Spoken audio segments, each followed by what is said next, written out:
Hi, and welcome to the Restorative Wellness Clinicians Corner, video series exclusively for functional health professionals, where we interview the top experts in the latest research, products, tools, and best practices for getting your clients exceptional results.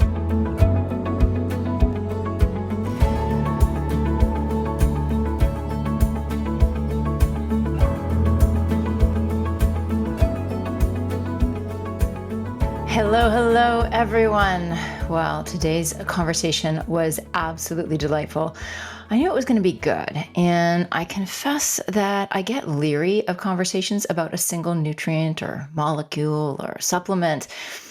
I think, how deep can we actually go, and how interesting can this really be? Well, I got to tell you, this interview does not disappoint. Jennifer is an absolute wealth of knowledge. She was so much fun to interview. And when you hear the benefits of this incredible postbiotic, Urolithin A, you're going to be hard-pressed to find a client you don't want to recommend this to. The benefits are so profound, especially for those 40 and up who are concerned about staying as healthy and robust as long as possible. Hello, everyone. So good to have you here tonight for our episode of the Clinician's Corner. You are in for a real treat. We're going to talk about, Jen, do we call this a compound, a nutrient? What is the language for this that we're going to be talking about? It's a postbiotic nutrient. I think we can call it, it molecule, we call it bioactive, we call it even a mitoceutical, which we'll dive into. So, yeah. Oh, I'm excited. Well, so we're going to be talking about a mitoceutical. I love that name. Oh, I like that. With Jennifer Scheinman. Jennifer is an accomplished registered dietitian nutritionist with over 2 decades of expertise in nutrition and wellness. During her career, she has worked at some of the nation's leading health and wellness institutions, showcasing her depth of experience in the field. Jen's master degree in integrative and functional nutrition, coupled with advanced training in bioenergetics and hormone health, provides her with a profound understanding of the complex interplay between nutrition, cellular health, and longevity. This specialized education has equipped Jen with a unique skill set, enabling her to delve into the nuances of how dietary and lifestyle factors influence the body's energy production and biological processes of aging. Jen is currently the senior manager of Timeline Nutrition, where she plays a pivotal role in educating both healthcare professionals and consumers about the significance of cellular health and urolithin A in the context of aging and longevity. That's what we're going to dive into tonight. Beyond her responsibilities at Timeline, she is a renowned speaker, writer, and media figure. Jennifer also continues to practice as a nutrition coach, dedicating herself to assisting clients in optimizing their nutrition for enhanced vitality and a longer health span. I had the privilege of meeting Jen in person and hearing her speak at the Metabolic Health Summit in Florida back in January. I was incredibly impressed, and I am just delighted that she's agreed to chat with us here today. So welcome, Jen. Thank you. I'm happy to be here as well. We were just sort of chatting before. I do a lot of conversations for our, our consumers, and I'm a guest on many podcasts, and it's so nice to be talking to clinicians who, really I can dive a little bit deeper into some of the science and some of the really interesting things we're learning about this molecule. 100%. It's so much fun to go into the weeds like this. Where I'd love to start is with a big picture overview. We talk a lot about like mitochondrial health, and I think all of us just immediately associate that, of course, with cellular energy, but of course it's a lot more than that. So can we just, so that we're all on the same page, because we do have some consumers as well who listen to this, but just even amongst practitioners, as there can be a lot of misunderstanding about what we mean when we talk about mitochondrial health. So can we just take a step back and look at the role of mitochondria as kind of a way of laying the foundation for all of the things that we're going to talk about that Urolithin A can help us with? Yeah. Well, you sort of already alluded to one of the major responsibilities of the mitochondria, right? I think when the first thing most people think of when they hear the word mitochondria, it's an automatic trigger for powerhouse of the cell, right? What we learned probably in high school biology. And that is because that is where 90% of your cell's energy is produced through, which I will not go into all of the biomechanics of that, right? But through this very complex pathway, what basically the mitochondria are doing are taking the food that we eat, the air that we breathe, and as it goes through this pathway, it's creating ATP, which is cellular energy. But I honestly think sometimes when we call it the powerhouse of the cell, we're really doing a disservice to all of the other things that we are learning that the mitochondria do. So they play, a huge role in calcium homeostasis. I was actually at a meeting this weekend, and literally I just learned like the mitochondria produce melatonin. They play a role in cellular inflammation. So they also play a role in like cellular signaling and in cell death, kind of like when the cell is time to kind of retire. So they really have a wide variety of different responsibilities within the cell. And they are so tied to, because our cells rely on energy, they are so closely tied to longevity and, chronic conditions, because as we start to age, our mitochondria become dysfunctional. And so that also means we're getting less cellular energy. And so that means, again, whether it's a brain cell or a muscle cell, these cells are starting to decline as well because they're not getting all that necessary energy that the mitochondria are producing. And you answered my next question, which was basically how is mitochondrial health related to longevity? So it's that as these mitochondria decline, that's going to have a major impact on, most body functions, right? Like there's really nothing that it doesn't touch. Yeah, pretty much every cell in the body, other than your red blood cells, has mitochondria. So the red blood cells are getting their energy through glycolysis. And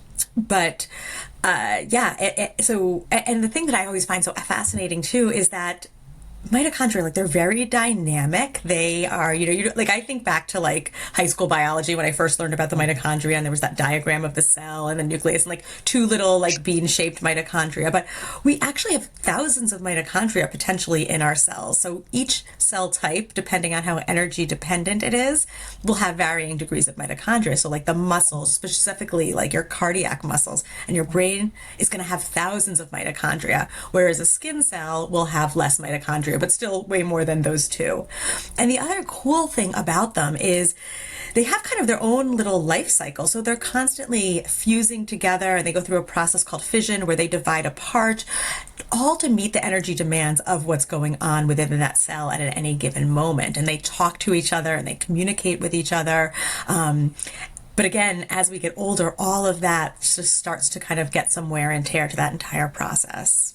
Yeah, very interesting. So the main topic of what we're going to chat about today is urolithin A. So let's talk about what this is and what it does in the body and its relationship with mitochondria. So let's start a little bit with what it is, and then we'll really dive into the nuances of what it does in the body and what, there's some really fabulous clinical, so human level trials with urolithin A. But I think it's important to kind of understand, excuse me, a little bit about what the molecule is. So as I mentioned when we started, it's a postbiotic molecule, right? And so we all know, I'm sure your clinicians, right, are talking a lot about the importance of gut health, right? So we know that we have this we should hopefully have a very diverse, rich population of microbes living in our gut. And I kind of like to say in simplistic terms, this is what I say a lot to like our consumers, is we basically give those microbes in our gut, we give them room and board, right? They live inside our gut, and they actually get to metabolize some of the things we don't in our diet. So things like fiber and polyphenols. And then they pay us in these postbiotic nutrients, which we're learning so much more. We've barely scratched the surface. Like I've heard Dr. Mark Hyman and some other great thought leaders calling our gut like a pharmacy that we don't even know about, right? All these potent molecules that have different responsibilities inside our body, but one of those postbiotics is urolithin A. So we're not getting it directly from food. I think that's an important thing to remember, and we do need a healthy gut microbiome in order to make this molecule. Can we just dig into that a little bit since we're here? So we love talking about gut health over here at Restorative Wellness Solutions because we start our training program starts with digestive health, starts with really exactly as you said, building that nice, diverse, robust microbiome that can do so much work for us. I love the way you describe it as having room and board. Are there specific strains? Like, are we, for example, if we were to do some stool testing, are there certain strains that we are looking to see proliferate that are going to help us with the creation of and production of urolithin A? And are there certain prebiotic foods that we should be intentional about consuming? And part two to this question, is that enough? Yeah. So we'll start with the what strains. And the truth is, we aren't really sure. So we know that people who have more diverse gut microbiomes, much more rich concentration of microbes, tend to be producers. We know Akkermansia tends to be present, so I think that's always, that's a cornerstone, strain anyways, right? So that's something that we want to be focusing on, making sure we have a robust amount of that. But we really, the research, there is still research, I think, ongoing, kind of trying to pinpoint this, who produces it. But where a lot of the research shifted was like, let's just focus on what this postbiotic can do, and someone else can potentially figure out, what strain is making it. I think the thing that's really interesting, there is, and we can put this actually in the show notes if any of your clinicians are interested, where there is actually a test. It's part of a clinical trial where you can actually test if you produce urolithin A, and it's testing it through the serum. So it's testing how much is in your blood. And what we've found is really only 30 to 40% of the population has the right gut microbiome to make urolithin A. And we've had some of our practitioners like, Dr. Terry Walls and Dr. Kara Fitzgerald, who are doing all of the things to take care of their gut, and they're not necessarily producing it in meaningful quantities. Like, I know myself, I was a C-section baby. I was a bottle-fed baby. So in early life, I just was not getting all of the microbes that I really needed. So no matter how much care I take of my gut now, it's not going to make up for what happened in early life. So most of us don't have that. And then the dietary precursors are not things that people are eating in large quantities on a daily basis. So the main precursors are found in foods like pomegranates, berries, some nuts like walnuts and pecans. So it's a polyphenol called oligotannins. So that's the dietary precursor. And the interesting thing, even in pomegranate, a lot of the oligotannins are in that white membranous kind of membrane, basically, that's sort of in between the red juicy sort of berries of a pomegranate, and most of us aren't eating that anyways. And so what we found is really pomegranate juice is kind of the best dietary precursor for urolithin A, but of course that comes with a lot of sugar as well, so that's not something that we necessarily want to be promoting. And in fact, in order to get the same sort of therapeutic level as we do see with dietary supplementation, you'd have to drink 6 cups of pomegranate juice a day. So that's not a limiting factor.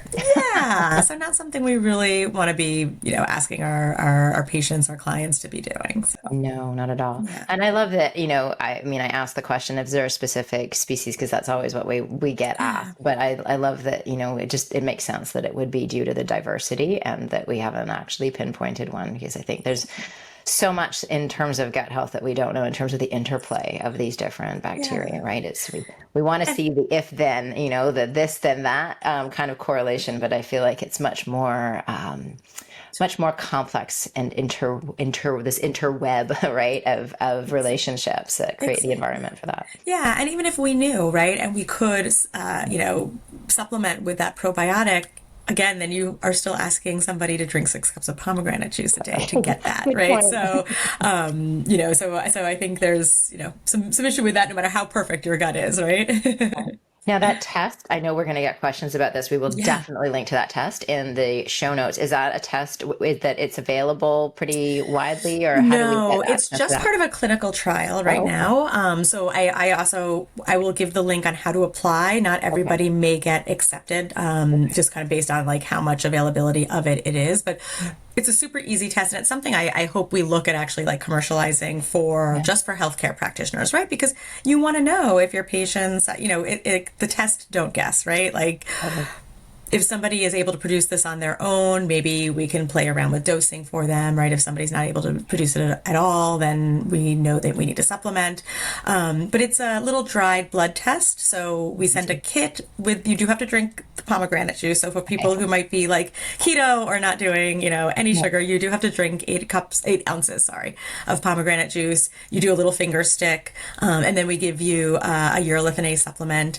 Same thing, you sort of follow and do a finger stick, and then you'll get the results back, how much Urolithin A is in your blood after the pomegranate juice, and then you can see the comparison to how much is after the dietary supplement. Wonderful. Well, I'm sure you'll have a lot of takers wanting to see that and then test that out. I know I'm going to apply for sure. Yep. That would be fascinating to see. So let's now talk about what this is doing in the body, because this is one of the reasons I wanted to talk to you. I mean, I was wildly impressed by the extent of the research, the scope of the benefits of this. I know I have since meeting you and since learning about this in January, I have added it into my daily routine. And so share with us the wide array of benefits that this molecule has. Yeah, I mean, and truthfully, that's why I joined the team at Timeline, was because I too, as a career nutritionist, dietitian, like the type of research that has been done on this supplement in the clinical, human arena is very rare to see in a dietary supplement. And I think its tie to, longevity and healthy aging is just so interesting. So, and it was mind blowing to me as well. We started the conversation really talking about mitochondria, and that is really how it works on the mitochondria, but it does so in a very unique way. So because our mitochondria are so critical for life, right? They literally give us life-giving energy for our cells. Our body has this, this is what's so cool about our bodies. Our body has this innate ability to take mitochondria as they start to get dysfunctional and break them down, demolish them, recycle them, and then create new mitochondria. So the mitochondria have a life cycle even different than like our cellular life cycle. And that process is called mitophagy. So I'm sure your audience is very familiar with autophagy, especially as we talk about some of the longevity benefits with fasting. This is a very targeted, it is just autophagy on the mitochondria. So mitophagy. And Urolithin A works specifically by triggering that mitochondrial recycling process. So as your mitochondria get damaged, they send out a signal, basically like an eat me signal. And so a process starts where we can kind of clean house, kind of clean out the junk drawer of dysfunctional mitochondria. That is really powerful, and it opens up all sorts of questions. Can we do too much of it? Is it like, how do we, I love that process, that cellular housekeeping. And so is there a risk of, if we take too much of this, that it overdoes it and actually puts us in a depleted state? Or is that just my brain working? No, it's a great way. I think these are important questions we should ask. And so not that we have seen, and I'll touch on that, right? So again, this is a process that your body is kind of going through. It's not, the mitochondria have to be damaged already for this process to start. So it should not be taking healthy, well-functioning mitochondria and kind of cannibalizing them and breaking them down. And this is a process, they said, like, if you're fasting, if you're exercising, these are things that are happening in the background all the time. And then can you take too much Urolithin A? We've actually studied, some pretty high doses, and we haven't found any toxicity, but we also see that the benefits plateau at a certain level. Right. So your system just gets saturated with it, and you're not getting we're not turning the volume up extra loud, right? The volume just goes to one point, and then, the rest of it just becomes something that your body excretes.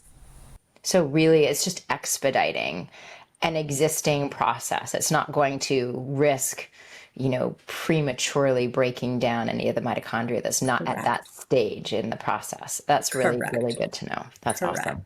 Yeah.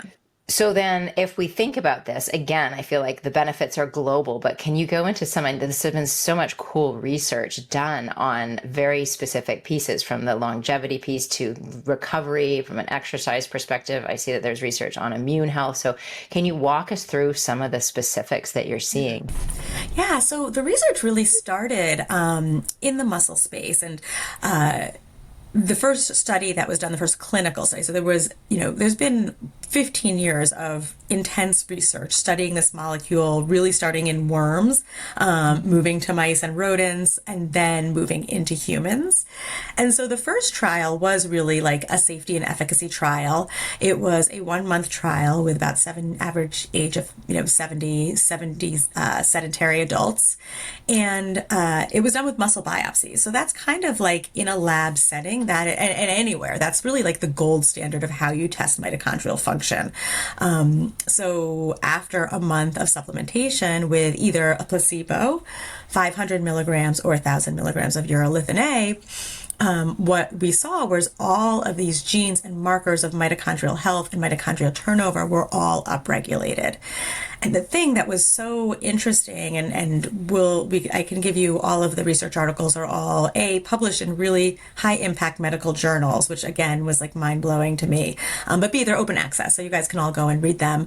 But the thing that's so interesting is a really nice visual of the heat maps of improved mitochondrial function.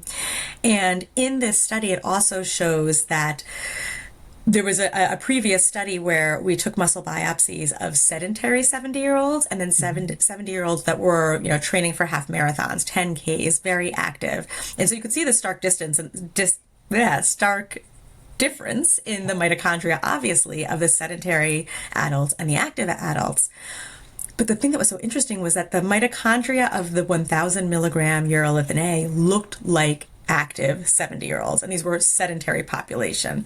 So we basically changed their mitochondria to look like active mitochondria. And it's a very similar pathway. It's triggering like exercise.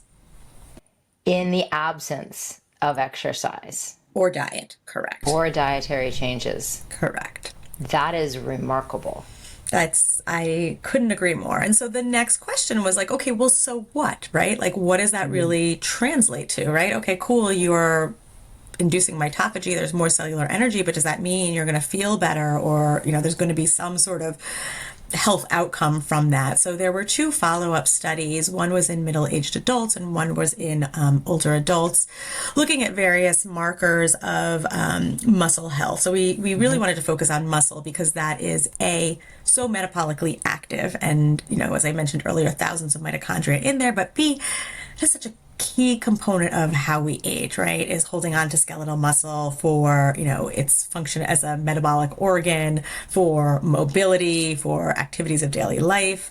And so, again, we started to see these very robust improvements and statistically significant improvements in things like muscle strength and muscle endurance. And then other things that we saw, which weren't necessarily statistically significant, but were really still meaningful, either clinically so or just trending towards statistical significance, were things like C-reactive protein. So inflammatory markers came down, which is no surprise because the mitochondria are actually the seat of a lot of cellular inflammation. So just in the process of making energy, I don't know, how much your audience has really studied the energy, creation pathway, but as the electron transport chain happens in the mitochondria, right? And that's really where a lot of ATP is generated. And it's passing back electrons and it's causing a lot of free radicals as part of sort of just the side effect, I guess, of, creating energy, right? So there is a lot of reactive oxygenated species that happens because of the mitochondria. So now when you're getting healthier mitochondria, a lot of that's not hanging around damaging the cell. Fascinating. Yeah. Fascinating. So really global benefits. Tell us about the impacts you're seeing on the brain and cognitive health. Yeah, so this is still in preclinical stage, but there's a lot of interest now in, now that we know this link to mitophagy, we know this link to mitochondrial health through muscle biopsy, we've seen that benefit. There's been a lot of interest in, top level research institutions around the globe looking at what benefits might urolithin A have. And so the Buck Institute for Aging is one of, if not the leading sort of institutions for aging. It's in California. And the team there has been studying it in things like Alzheimer's disease and things like Parkinson and other neurodegenerative diseases. We at Timeline are doing more of a sort of healthy, like cognitive decline and some of sort of the more normal changes that happen in the brain as we start to age. But we also hear a lot of our customers feeling like they have, less brain fog, that they're, thinking more clearly, having more energy. So there's a lot, I think, to unpack there. And there's been several really well done preclinical trials that have been published just around neuronal health and brain health and Urolithin A. So, and in fact, if you did a PubMed search, you could probably find a preclinical trial on almost anything age-related and Urolithin A, from osteoarthritis to reproductive aging to brain to immune, and we do have some clinical data on immune as well. So it's just all of this data is, I think, going to start being translated into human level data over the course of the next couple of years, because we've seen such a great safety profile, first of all, and we can certainly dive into that. But B, such a positive outcome in muscle, in skin, and which we can talk about too, and immune, that a lot of these other sort of organs are now going to start being looked at as well. That is awesome. So let's talk about skin and immune. You pick which we go into first, but it's so fascinating. Let's do immune because it's a dietary supplement, and then we'll talk about skin because it's actually a topical. Right. So immune, I think we do a disservice to ourselves when we sort of think about immune aging as like a seasonal phenomenon, or not immune aging, immune health as a sort of seasonal phenomenon, right? We're in the fall now, and people are starting to kind of think about, I should start like getting my zinc and my vitamin D and my echinacea, whatever it is you use for sort of immune health. But the truth is that our immune system is aging just like any other organ in our body. And that is part of why, as we get older, we are so much more susceptible to disease, why we're so much more susceptible to even certain forms of cancer and even inflammation, right? A lot of that is happening from the immune system. So this is data that is not published yet, and hopefully will be, I don't know if it'll be published by the end of the year, but hopefully the first part of next year. As far as I know, the manuscript has already been submitted for publication. But it was a really impressive 1-month trial. So our chief medical officer is an immunologist by training, and he was really excited by this. So it was a month trial. And you can now do really deep phenotyping of the immune system with just a little bit of blood, which is very different than muscle, right? Because muscle, you got to do a muscle biopsy. Nobody wants that, right? You're not going to do that on your clients. You're not going to go to the doctor and have that done, but you can go to the doctor and have blood work done and, look at certain immune markers. So after 1 month, this was with 1,000 milligrams of Urolithin A. I think seriously every single marker of immune, like the immune cells and their mitochondrial function, were improved. And again, our chief medical officer has been doing research for, his almost entire career. And I think he's like never seen a study where every single thing was improved. Right. So that was really, really exciting. So what we saw was that, more immune cells. What we saw was there was more mitochondria in their cells. Those cells were also fatty acid oxidation and amino acid oxidation. That was all increased. So these cells were basically acting much more youthful. And when we also exposed these cells to E. coli, they were better able to fight that infection. So really, really impressive stuff. So also not just upregulating things, but just really regulating the immune system overall, which of course is what we want, as opposed to just driving it into, hypervigilance or exactly. It's basically remodeling and restoring, right? This is it's taking things sort of back to a more youthful way, right? And again, it's not it's making basically the immune cells act in a more youthful way. So that's what it's doing to your muscle cells, right? It's making your muscle cells stronger. It's not building more muscle. It's not, an anabolic type of component. It's just making each muscle cell stronger because it's generating energy like it did when you were a little bit younger. That's great. And I would imagine that would be the same thing for things like joint health. I mean, have you seen things like bone health improve as a result of this? There was preclinical data that our group actually did on joint health. So the chondrocytes also get exhausted as we get older. And so we saw in mouse models of OA of the knee that there was less pain, there was less inflammation. There's no clinical data there yet. There's also preclinical data on bones as well. So osteoblasts. And I don't remember if it was osteoclasts as well, but what we did see again in these sort of preclinical models that, yeah, there seems to be some benefit. There's preclinical data in gut health, there's preclinical data. Again, reproductive aging, I think, is really interesting. So there's a researcher, Colleen Murphy, out of Princeton, who's been studying, again, in worms, so it's not humans, but what she's found is that it seems to extend the lifespan of the ovaries, and makes, again, the oocytes better quality as well. So these are things we're all sort of eager to explore in humans now. Absolutely. So let's talk about the skin and the topical So application. the skin came about because what was happening is all these reports of, I'm taking the dietary supplement, my skin is looking better. We were getting this feedback. And so I was like, well, let's investigate this. And you actually can absorb topically urolithin A in your skin cells. And of like, it's, well, of course, it's a very different mechanism of action than vitamin C. It's a similar concept, right? You know, you have to eat vitamin C, works internally, a wonderful antioxidant. When you apply it to your skin, it's a very localized and potent effect on the skin. And that's exactly what's happening on urolithin A.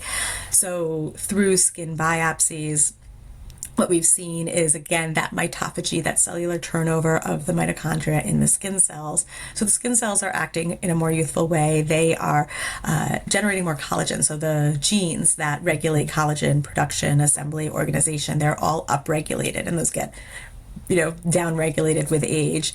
The other thing that's really unique and interesting to me is that it also seems to target the main reason why our skin ages, which is actually sun damage.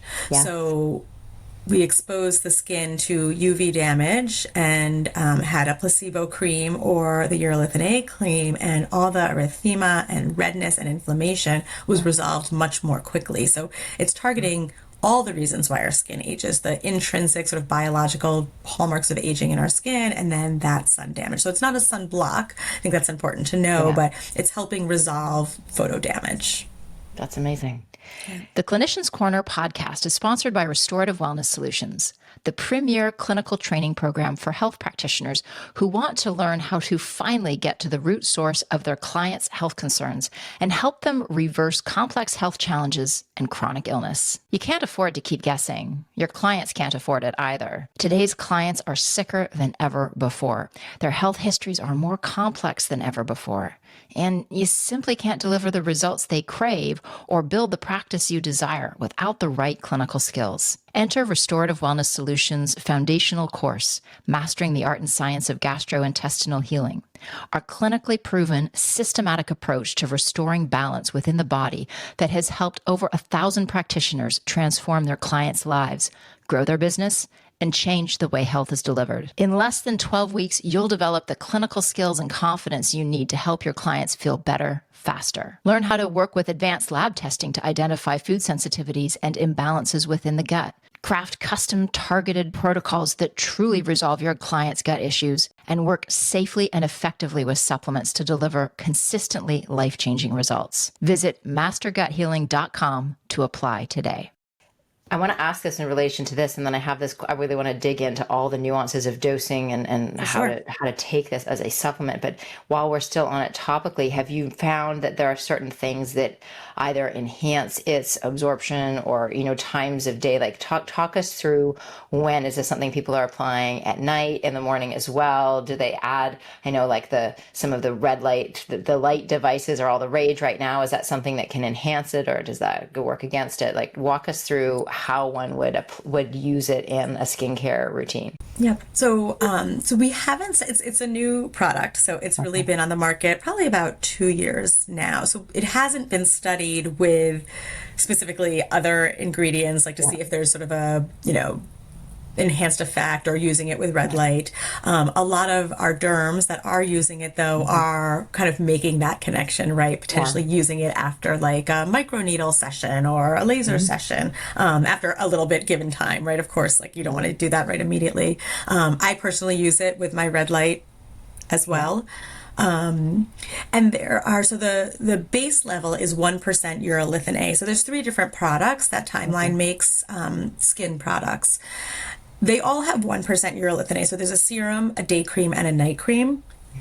And the studies that we've done are with Urolithin A. So we know that's really kind of the main active in there, but we formulated each of the products with other actives so that it could be a whole skin system. So, in the serum is meant to be kind of like a lifting and brightening. And so there's some niacinamide and some antioxidants. The day cream is meant to be very moisturizing. The night cream also sort of locking in moisture. So you can use it twice a day. You can use it once a day. You'll see the benefits. I think it really kind of depends on what else you're using, but at a minimum once a day, and it doesn't matter whether you're doing it day or night, just on clean skin. I personally use the day cream during the day and the night cream at the night, so I'm applying it twice a day. Okay, excellent. Really helpful. So let's talk all the nuances of supplementing. And I want to just start off with key things that practitioners should be mindful of in terms of form and formulations, right? That's one of the key things. When a hot new nutrient comes on the market, right? We get immediately, like, we start getting marketed at, and our clients are getting marketed at, but we know that not all forms of all things are absorbed equally, have the same levels of efficacy. The claims may not be as credible. I mean, it's one of the things, as we've already talked about, that I love about the work that you're doing is it's just so deeply supported by a really, truly impressive amount of research. So when clinicians are looking to support their clients with Urolithin A, are there things that they should be looking for on the labels? So, in terms, let's start first of like formulation. I'm not, I think I've seen ones like a liposomal urolithin A, like that. There's no studies. The vast majority of research is done actually with Timeline's MitoPure, right? And it's just a, almost like a bioidentical urolithin A, right? I'm not aware of any other urolithin A that's been studied for better absorption or better, efficacy. So you don't need to be worried about like other formulations in that sense. But like every other supplement kind of on the market, right, there is a lot of junk and there's a lot of gold standard, right? And that is, as a clinician, sort of your job to help guide your clients on how to choose a safe supplement, right? And being kind of mindful of where you get your supplements, whether it's, we do sell on Amazon. We have a Timeline storefront, but if it's not coming directly from Timeline, it's somebody else who maybe bought it on a sale and is reselling it, or it's something coming from China. So you just have to be very mindful. And of course, look for third-party testing, which Timeline does have. So they are NSF for sports certified. One of the few supplements that's GRAS, so FDA generally recognized as safe, and then clean label certified as well. So those are kind of the main things to look at. And there are several sort of Me Too products that are coming out of the market. We have tested a bunch of the things that are showing up on Amazon, and the vast majority of them don't have any urolithin A in there. And then, of course, there's the question of, are there heavy metals? Like, what is in there? So, if a price looks too good to be true, my suspicion is it's not true. So, yeah. And again, that's across the board with all supplements, not just, just urolithin A. And I've seen too, MitoPure, which is the urolithin A. I like the way that you describe it as kind of like the bioidentical form. You can get it through Timeline on its own. I've seen it as an ingredient in other combination product as well. So it is available in multiple different supplement lines. I'm at least aware of one other one. I don't know how many others there are. There's two other ones, and it is our MitoPure. So Pure Encapsulations, they have their renewal mitochondrial support supplement. There's only 250 milligrams though of urolithin A in there, which we didn't see an impressive improvement with that. So our dosing is either 500 or 1,000 milligrams. So if you are using that, you might still want to put on. I don't know what else is in that, and if it's safe to double what else is in there, right? So you either want to double that, or you would want to still add on, another 250 milligrams of MitoPure. And then, believe it or not, Solgar has urolithin A in it as well. So those are the two other ones that have our product in there. Right. So let's talk dosing. Yep. How do we work with this? Is this something, because you've mentioned both 500 and 1,000, and you've mentioned some truly remarkable benefits with the 1,000. Yep. Are we starting off at 1,000 and then bringing it down? Does it depend on age? Like, walk us through our clinical thinking when we're working with this with a client. Yeah, I think you have to, as a clinician, think about the patient in front of you, the client in front of you, and what the goals are and what they're presenting with. So if somebody is really presenting with extreme inflammation, fatigue, muscle weakness, I would say you don't want to wait around, and you want to start them immediately at 1,000 and then potentially bring them down to 500. If you're seeing somebody who, let's say you're seeing somebody for gut, but they're otherwise like a young person, they work out, you're not really concerned about their muscles, but you suspect they're not making urolithin A, then 500 is probably just fine. So I think of it this way. I'm in my late 40s. I take 500 milligrams. My parents that are in their mid to late 70s, I give them 1,000 milligrams. Probably 6 months ago, I had a knee injury. I wasn't working out the way that I like. I upped my dose to 1,000 milligrams, right? And so that's kind of how you can kind of think about it, is you could potentially, play around with the dosing, start high, bring it down, or start low and bring it high. And that's really where your kind of clinical expertise comes into play. But you're right, we do see, more robust, quicker improvements with the higher dosing. But that's also not really always doable for everybody. Right. And would you think too, so you mentioned the knee injury, which by the way, I have one right now. So that's, I'm listening carefully right there. But then would you also think if somebody is in a really heavy training mode, like they're training for a marathon or they're like really in intense training, would that then not require the higher dose, or would that actually be in an indicator that they need the higher dose? So are there times where we're thinking about increasing the dose because they're so active? Yes.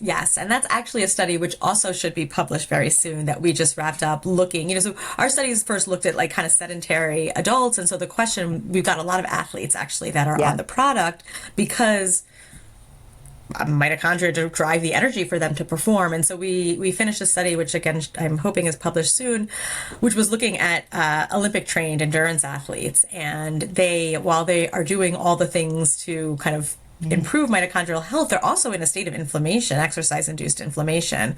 So that was 1,000 milligram dose, and recovery really seems to be the story there. So yes, if you are either a professional athlete or, working with an athlete, or not even professional, but somebody, even if it's an amateur athlete, but that's running a lot and trains for marathons and does all these things, then I think 1,000 milligrams would be a better And place so for we them. keep going between 500 and 1,000, and we already started off this conversation saying that more is not necessarily toxic, but it's also not necessarily going to yield greater benefit. So would you say that we're really kind of choosing between those two doses, and that you need to be at minimum 500 to get any kind of real benefit, and that if you're going to increase titrating up to 1,000 is a really good idea in these scenarios? I think a lot of our clinicians are working with people who are dealing with very severe chronic illness, right? Some deep mold toxicity, autoimmune diseases, these really complex long-term degenerative diseases that sometimes affect people quite young.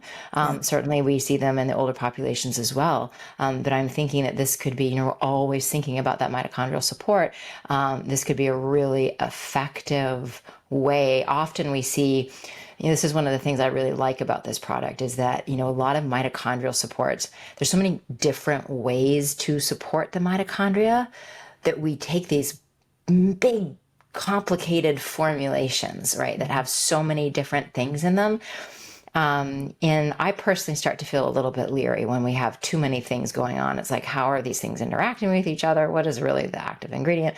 But when you have such clear research showing such incredible efficacy of one molecule, that is really powerful, and we can simplify things a lot. So I'm really excited at the application. Have you seen this applied in those types of chronic health issues? Yes, absolutely. Things like mold. Myself personally, I actually, I never know if had is the right word, right? I feel like remission of chronic Lyme. And when I discovered Urolithin A, I was really pretty much done with my with my treatment, my recovery, but I still had a lot of lingering fatigue. And I just really thought that was always going to be the way. And this was sort of that final thing that got me over the hump and feeling like myself again. So yes, chronic Lyme, long COVID, all of these, a lot of that, chronic fatigue, a lot of these are issues of mitochondria as well. And so a lot of practitioners have been using it very successfully there. And one of the things I wanted to touch on, I think, two things actually. You made such a great point around there's a lot of stuff we can do for the mitochondria. And, a lot of the questions I get sometimes is like, how does this compare to like a CoQ10 or some of the other things that we might use for the mitochondria? So I think of mitochondrial health in terms of supplementation in almost like three buckets. So the first one is, how do we make more mitochondria, mitochondrial biogenesis, right? And in simplistic terms, I like to talk in simple terms because no matter where on your journey of like education or health, everybody can kind of get a very simple kind of visual. So I think of the mitochondria as factories, right? And so you can, if you are struggling with energy coming out of these factories, you can do a couple things. You can build new factories, right? So that's biogenesis. You can make those factories be more efficient. You can also protect them from degrading, right? So you can do wear and tear checks on those and add more factory workers, right? All of these things to kind of push out more energy. But at the end of the day, if that factory is not working correctly, you do need to retire it.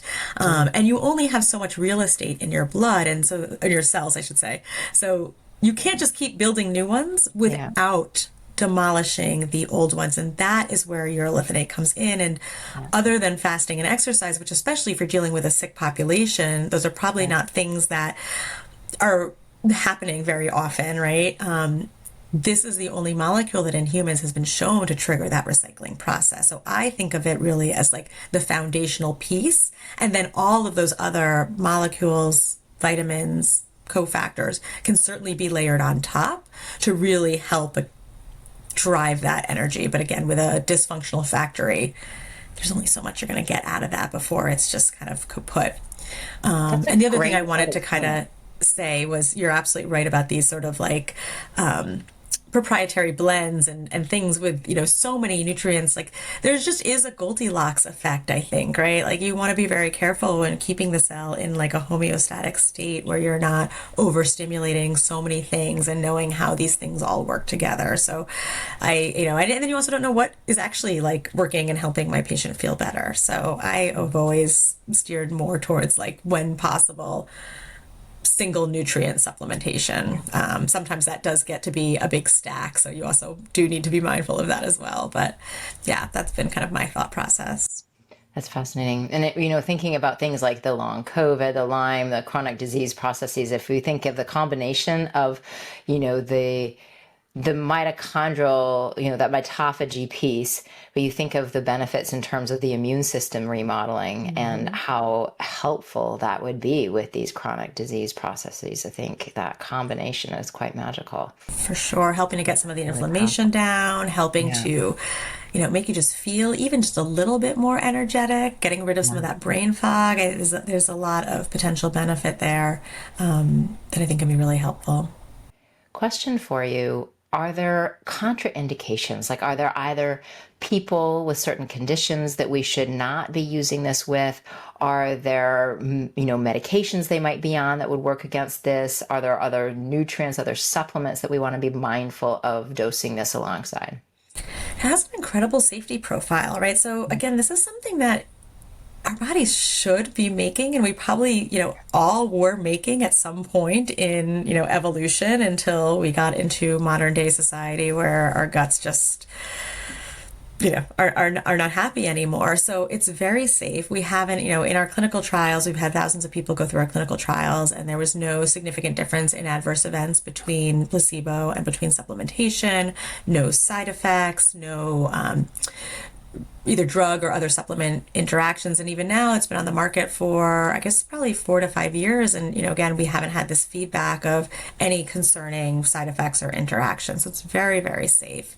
As far as people who should not take it, we have not studied it in pregnant women or breastfeeding women. We have not studied it in children. But again, this is something that probably was always in our system. So I certainly cannot recommend using it in pregnancy or children or breastfeeding. But, I think some clinicians, depending on what's happening with their patients, like there's been some conversations around like autism or other sort of childhood conditions. Could this be a benefit? We just don't know. Suspect it's safe. Like it just hasn't been studied. Can't say. Is there a specific time of day with food, without food, or do we like to split the dose? How do you recommend that? So we're learning a little bit more about, we're hearing some feedback around different times of day to take it. So our clinical trials were all first thing in the morning in a fasted state. You can take it with food though, and in fact there is both a pill form and a powdered form which you mix with food, and that doesn't affect how you absorb it. So, my first, when I put my clinician hat on, like the first thing I think of is when is somebody most likely to remember to take it. That's truly the best time of day to take it. If you want to kind of think next of that, usually, I think the morning is a great time, but we were just having a conversation at this conferences at this weekend that a few people have been saying they've been taking it at night and noticing that they're actually waking up with a little more pep. So I'm going to actually start taking that myself and seeing if that does anything. We do have some, we're interested in actually studying whether if you do take, because the pills are 250 milligrams. So in order to get 500, it's 2 pills. So if you take one in the morning, if you take one at night, I get just a little concerned though that people forget to take it twice a day.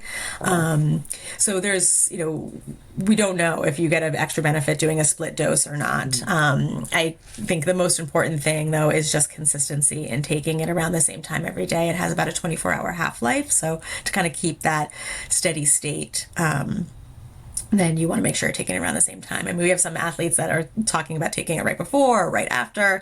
Right. Sometimes I wonder if it also just starts to get placebo effect. I don't know, right? If I take this right before, because it also takes about 6 hours to peak in your bloodstream. So, yeah. But the baseline recommendation is, take it in the morning, but again, just take it consistently. And it also seems like this is something that we would be taking for the long term, right? Like it's not something that you take in the short term. You build up your body's capacity to produce it because, of course, as we talked about already, none of us are drinking 6 cups of pomegranate juice every day, which would be required even if we had the perfect microbiome. So, so it is something that is just, part of the protocol moving forward, kind of like, our fish oil or, some of the magnesium, vitamin D. Yeah. So our longest study is 4 months. So I think that's just important to know is that we don't have clinical data that goes past 4 months, but the way it's triggering mitophagy is very much like exercise. So you don't stop exercising. You don't stop Urolithin A. So yeah, I really believe it as like a foundational component to any sort of wellness, healthy aging protocol. Right. Yeah. Last question, and then I want to talk about how our practitioners can access this for their clients. Any research that you have come across that has really surprised you, like surprised and or just delighted you, like something that was either really unexpected or, it's such a powerful nutrient that we're talking about here. Anything that came across your desk that we were like, whoa, that's amazing.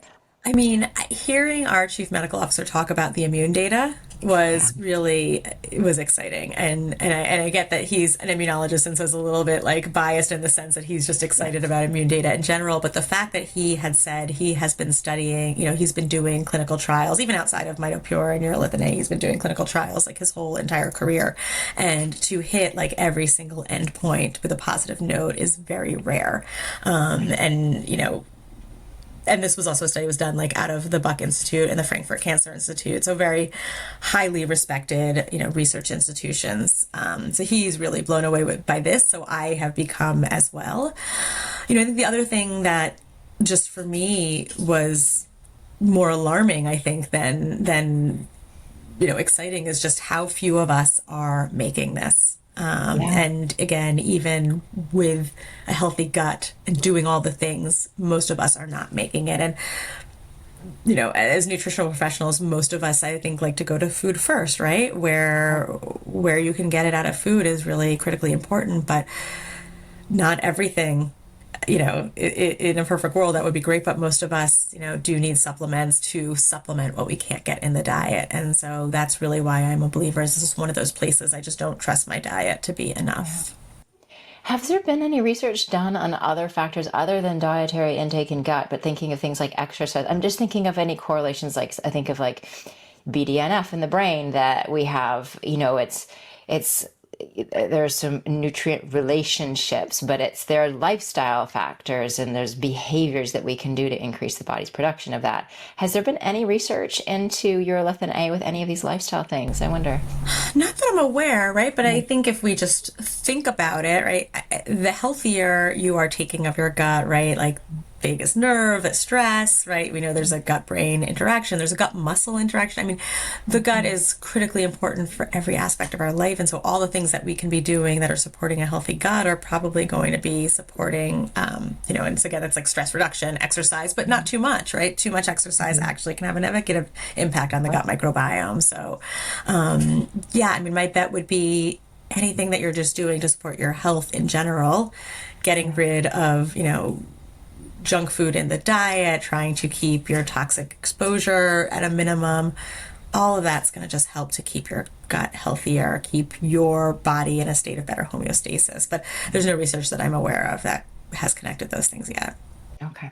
Fascinating. Fascinating.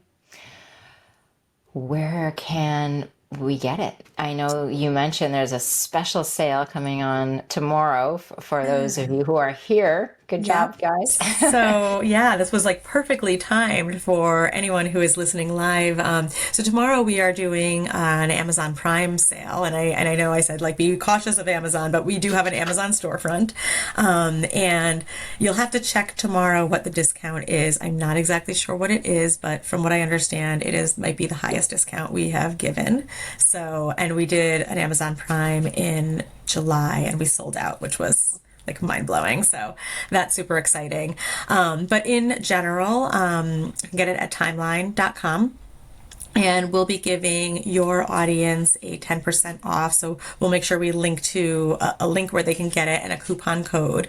And then for anyone who's interested in using this with their clients, we have a healthcare affiliate program. So you sign up and you get, just like any other affiliate program, you can offer your clients 5% off and earn 10%, or we could flip-flop that where you could take the bigger discount and, offer your patients a bigger discount and you would get the 5%. So I'll make sure you have that application link as well. It's just super easy. Basically, I just need to know that you're a real person and a practitioner, and you can get access to that.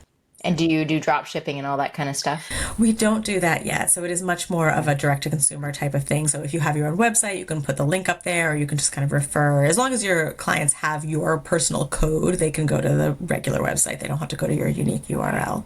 But then also, if you do sign up, you will be on the email list for if we do move to FullScript or any other sort of avenue.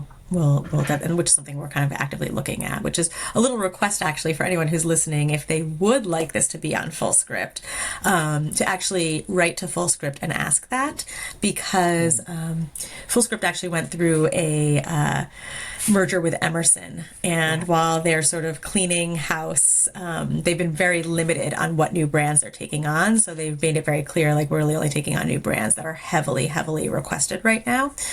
So that would help us and help you get on FullScript a little faster if you put that little request in. That would be fantastic. Okay, everybody, there's your action. Your homework. We can support each other and support Jen and support this incredible company, is to request Timeline products at FullScript. Almost all of our clinicians have accounts at FullScript, so we can hopefully create a little mini army here. I would love that. Requests, because this is, that makes life so much easier when we're able to get those products all in the same place. Absolutely. This has been just so delightful, so informative. Where can people follow you if they want to stay in touch with you? So people can follow me on Instagram at Jen Scheinman Nutrition, or my website is NextGen Health. So Jen, Jen, NextGen Health. And then, of course, Timeline at Timeline Nutrition. We are on Instagram at Timeline Longevity. So you can get all of your Urolithin A information from there as well. Awesome. Awesome. Thank you so much. This has been invaluable. I'm so And glad. I'm sure I'm actually going to go double my dose now. 500 and with the injury, that's It's, really yeah. good feedback. Such a good tip. Yeah. Excellent. Well, thank you so much. Have a great evening. Thank you. You too.